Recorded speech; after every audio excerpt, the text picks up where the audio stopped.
am Collin Joyce, one of the leaders of the Killers, Gooch Gang. Let me tell you about our roots.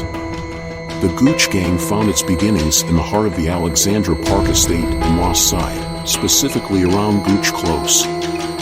This area was a hub for young men peddling drugs from a shebeen, laying the foundation for our notorious reputation.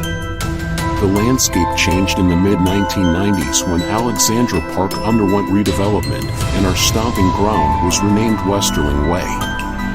Our mission was twofold: supply drugs and protect our turf. Rivalry with other gangs often erupted when they encroached on our territory or refused to pay the tax. Most of us hailed from first and second generation British West Indies Caribbean heritage families who settled in England during the Windrush era. As our influence grew, so did the conflicts. The Pepper Hill Gang, named after a pub on the estate's east side, became our main adversaries. They objected to our ties with the Cheetham Hill Gang and declared a ban on dealings between South Manchester and Cheetham Hill, sparking a bitter feud that split the Alexandra Park Estate in two. The violence escalated with the emergence of the Young Gooch faction, notorious for their brutality and firepower. Their clashes with the up-and-coming Longsight crew further fueled the chaos in our streets.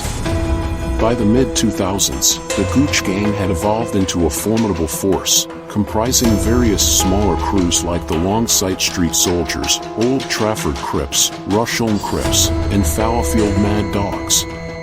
Our rivalry with Doddington and Longsight crew persisted, marking a dark chapter in Manchester's history. Let me tell you about our downfall.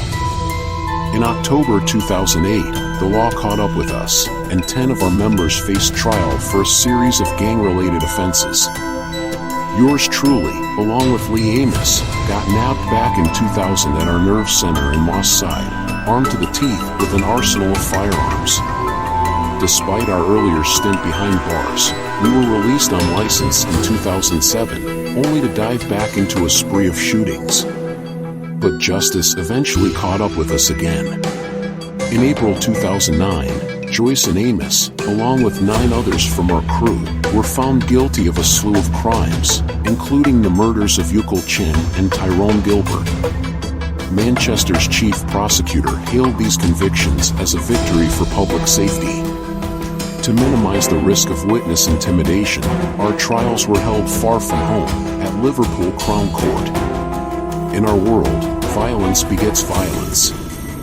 Amos's brother, Stephen Babatund Amos, fell victim to a gang-related shooting outside a bar in Ashton-under-Lyne in 2002. As for me, Collin Joyce, deemed the ringleader, I was slapped with a minimum 39-year sentence.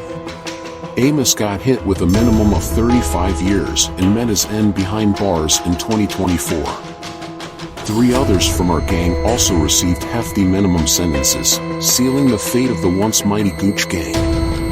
Sad news came our way on Monday, April 22nd. Lee Amos, aka Cabbo, the former head honcho of the Gooch Gang, breathed his last behind bars at HMP Oakwood in Staffordshire. His incarceration since 2009, following his involvement in the drive-by murder of Tyrone Gilbert, finally met its end.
G4S, the security firm, confirmed his demise, initiating an investigation into the circumstances.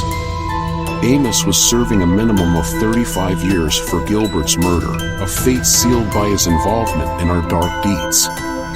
The repercussions of our gang's imprisonment were profound. Shootings in the area plummeted by a staggering 92%, a testament to the impact of our incarceration. The police hailed Amos as our best weapon due to his composed and collected demeanor. Gilbert's tragic demise during Yukul Chin's wake remains a grim chapter. Chin, another victim of our violence, fell prey to Collin Joyce and Amos's ambush, mistakenly believed to be affiliated with the rival Longsight crew. Our downfall was inevitable. After a grueling 6-month trial at Liverpool Crown Court, where 6 former members testified against us, both Amos and I were found guilty of murder, attempted murder, and firearms possession in April 2009. The legacy of terror we left behind still echoes in the annals of Manchester's history. The infamy of the Gooch Gang reached its peak when a prominent judge likened our crime spree to the lawlessness of Al Capone's era in 1920s America. Mr. Justice Langstaff's words pierced the courtroom. Manchester is not the Wild West, but many of you treated its streets as if it were reminiscent of Al Capone and Chicago in the era of Prohibition. Our reign of terror was marked by bloodshed, with the murders of Yukul Chin and Tyrone Gilbert etching our names into the city's darkest chapters. Chin, just 24, met a tragic end in June 2007, gunned down in Longsight by our assassins, riddled with 7 bullets. A somber wake for Chin turned into another bloodbath when Gilbert, paying his respects, fell victim to yet another drive-by shooting. Lee Amos, aka Cabbo, and I, alongside other members like Iran Campbell, Narada Williams, and Ricardo Williams, faced the judgment of the court. Convicted for the murders of Chin and Gilbert, as well as attempted murder charges, our sentences reflected the gravity of our crimes. Amos and Narada Williams were to serve a minimum of 35 years, while Ricardo Williams received 34 years and Campbell 32 years behind bars. The net widened to ensnare other members of our gang, each facing justice for their roles in our reign of terror. From firearm offenses to drug-related crimes, the hammer of the law struck down on us all, sealing the fate of the once feared Gooch Gang.